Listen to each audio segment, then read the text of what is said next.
Hey, everybody, welcome in for another player profile right here on your sports network. We got a double dose of Struthers trouble for you with not only two guys, but two guys that play two sports at the very same time. We are joined by Chaz Ekoniak and Brady Clyde. Gentlemen, thanks for joining us. Yeah, thank you for having us. Thank you. All right, so it's been one hell of a year for both of you guys from a golf standpoint, number one, and then you add the football aspect. And for my dollars and Skittles or whatever you want to talk about, you guys are the most fun team to watch because of the grit. I feel like you guys take that not only on the gridiron, but you also take it onto the golf course with you. Chaz, you want to kind of elaborate on that and start the show? Yeah, for sure. It's hard, golf. We're always, outmanned. Usually we only have like 4 or 5 guys on the team, but it's kind of like a challenge, and we enjoy that, and I think we perform pretty well with that. There's some, serious from a mentality standpoint differences between golf and football, right? Golf, Yeah. you can go knock somebody's face in, or I'm sorry, football, you could go knock. I guess golf you can too if you really want to. Football, you go knock somebody's face in. Golf, you kind of have to be even keel, not too high, not too low on any given shot. Brady, how do you get through that and kind of compartmentalize what you have to do, whether it's on the course or on the football field?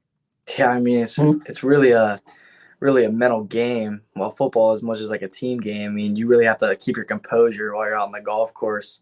And in football, you can let your anger out on the field, but golf, you just have to have the right mentality. You have to switch over. Chaz, same question. Yeah, I think you said it pretty well.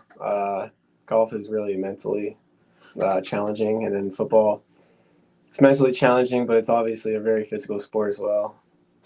I think it's interesting because you guys obviously can hold your own in either sport, but you kind of have to give that torch, so to speak, to somebody else on any given play. Do you guys ever kind of find yourself kind of like that, you don't want to give up the torch? You always want the ball, even though you guys have a great team and a lot of great teammates and things of that nature. It's tough to take that golf mentality that you guys are hitting your own shots every single time into football, which sometimes is the very same day or at worst, very next day. Yeah, when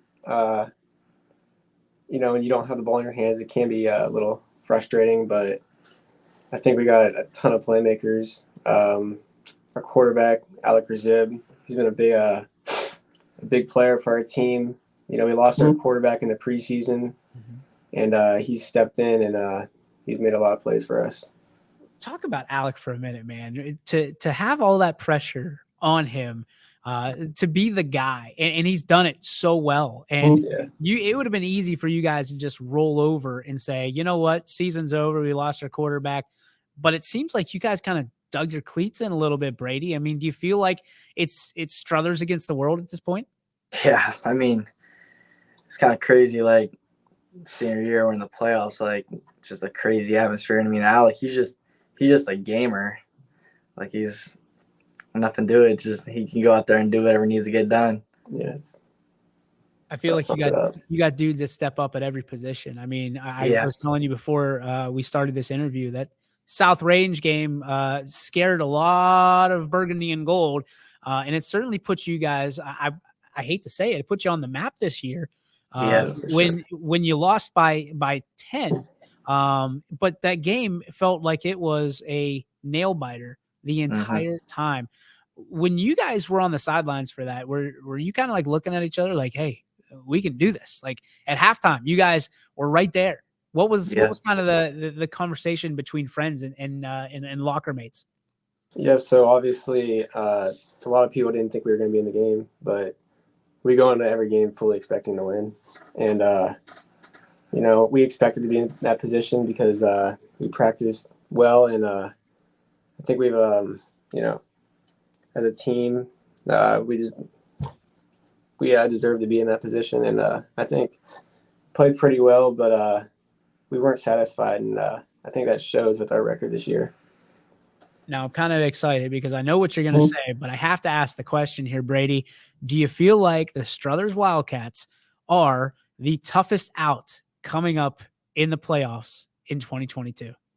I mean, I really think so. I mean, we had 2 tough overtime losses, which we could have 2 more like games we should have won on our record. So we're really like an underdog, really going in. I mean, pretty much sums it up. So from a standpoint of you guys being seniors, what's the legacy that you want to leave this year? You've already unbelievably left your mark on everybody that watches YSN, because the ratings for Struthers have been off the charts because you guys have not only been in every game, but you fought through every single game, win or lose. What's the thing that you want people to remember most about this team? Well, we all go by the slogan, trust that climb. And I think this season kind of, I don't think it can explain trust the climb any better. We started 1-4, and we could have, thrown a towel in and quit, but we won 4 straight games, and now we're in the playoffs. But we got a chance this week to have a home playoff game, and that's what we're shooting for. So from a standpoint, Chaz, I'm going to lead this one to you, though. You've become one of the most dazzling receivers in the entire area. Some of the catches that you've made on the gridiron this year have left us all in awe. Is it a scenario where it's just muscle memory at this point? You can't make those one-handed grabs and spectacular catches you do on the sideline the way you do without having thousands and thousands of grabs along the way. What is it that makes those grabs look so great and for you look so easy? I mean, a lot of practice, but every time the ball is thrown to me, I'm expected to catch it, and I expect myself to catch it. So honestly, if I don't catch the ball, I'm actually kind of disappointed in myself. Yeah, it's not that big of a deal for me, really. I just expect to catch everything that's thrown to me. Is there a receiver that you look up to the most in like college or NFL? I would say Adam Thielen, since I'm a Vikings fan. I've watched him go from the lower college to all the way up to the pro, and he's I don't know, kind of who I model my game after. I was going to say Thielen, yeah, but I mean, with all due respect, I think you're more of a Cooper Kupp, and especially in this area. I'll take that too. Brady, from a standpoint of who you model your game after, who is it? Who is it? NFL, college? Who is it? Oh man, when I was little growing up, watching Heath Miller play for the Steelers, he was always my number one. Yeah. All right, you're my new favorite player. Sorry, Chaz. I mean, you see the Steelers going through adversity. You've gone through adversity. What did you learn through going through the fire, so to speak? I mean, you guys have had some tough years. You've had some great years. And obviously, you guys have come out on top as 2 of the best student athletes in the area. Brady, what have you learned by going through the adversity you have? I mean, you just can't lose focus. And every week, you just got to keep coming back. Like you want it more and more each week. And you just want to have the best attitude you can have, even through the losses. It's the best way to overcome it. Just keep like wanting to win. Chaz, same thing for you. I mean, you've gone through your fair share of what over the years. I mean, you just keep shoveling and putting your shovel in the pile and moving the mountain one scoop at a time. How do you do it? How do you stay so focused and so engaged and make people think that what goes on doesn't bother you? Definitely just keeping your head, off social media. Don't look at that stuff. And, just preparation. I think we all prepare ourselves during the off season really well. And it translates to on the golf course or on the football field. All right, let's end with a couple. We'll end the on the field questions with this one for both of you guys. So we'll start with Chaz first, and then we'll go over to you, Brady. Would you rather have a state title, and this is an either or, in golf or in football?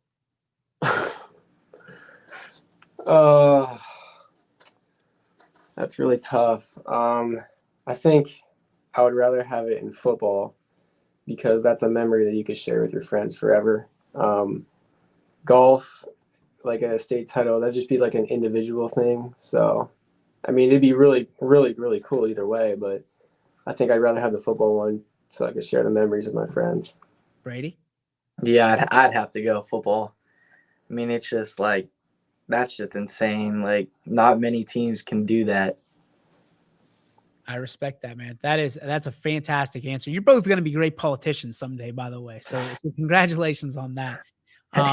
Let's step off the field. Brady, you've got a lot of people in your life that love you and appreciate you and put you in the position you're in today.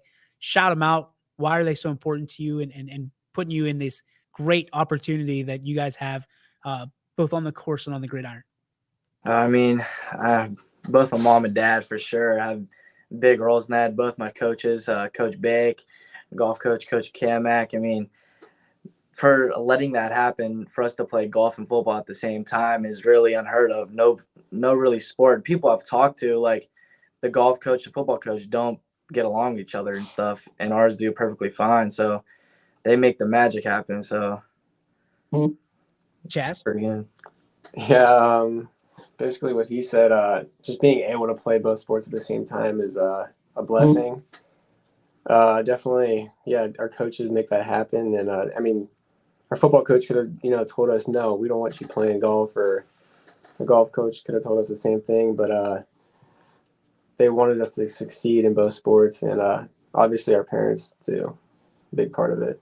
All right, what does it mean to each of you to be a Struthers Wildcat? Chaz, we'll start with you, and then Brady will go to you. Yeah, I mean, it means a lot. My dad went to Struthers, and they had a lot of good years back in the 1980s. And we see the playoff, the years that we've gone to the playoffs. Every year we go in the locker room, we see the years that we've gone to the playoffs. And we want to add to that list this year, and we are going to. Right? Yeah, I mean, like what he said, like we walk in there just going to the playoffs, like that always wants to be like, you're looking at God, I want to be up there. Like it's just the number one that motivates you to get there. I can appreciate that, boys. All right. One last question for each of you. And this is the one that means the most, because we are literally less than 2 weeks away from Halloween. Yeah. Number one, is it okay for a senior in high school to trick or treat? And number two, what is the number one candy grab that you guys get if you were to go trick or treating? You can go. You guys answer this one. All right. I mean, I guess you go if you want some candy. I mean, I might go out and snag a couple. I mean, I'd probably he's gonna take every kid's candy. That's for sure. Taking kids' candy. I definitely. What are you dressing up as, Brady?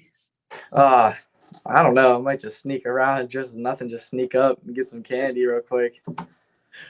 He's a food connoisseur. A food connoisseur. So we got to know, what is the number one candy that you'd take? Number one draft pick, man. Probably got to go with Reese's or Twix. No. You can't go Reese's or Twix. It's Reese's or Twix. Like, you can't go both. It's one or the other. Which one is it, man? I'm going Snickers. Snickers is my number one. That's the go. I'll go Reese's because I love peanut butter. I mean, it's just right to it. Two great picks. But I got to tell you, Kit Kat's my number one draft pick. Kit Kat bars on top. Fair enough. Gentlemen, I appreciate you so much. Thanks for spending some time with me tonight. And best of luck to you guys moving forward. Thank you. Thank you for having us.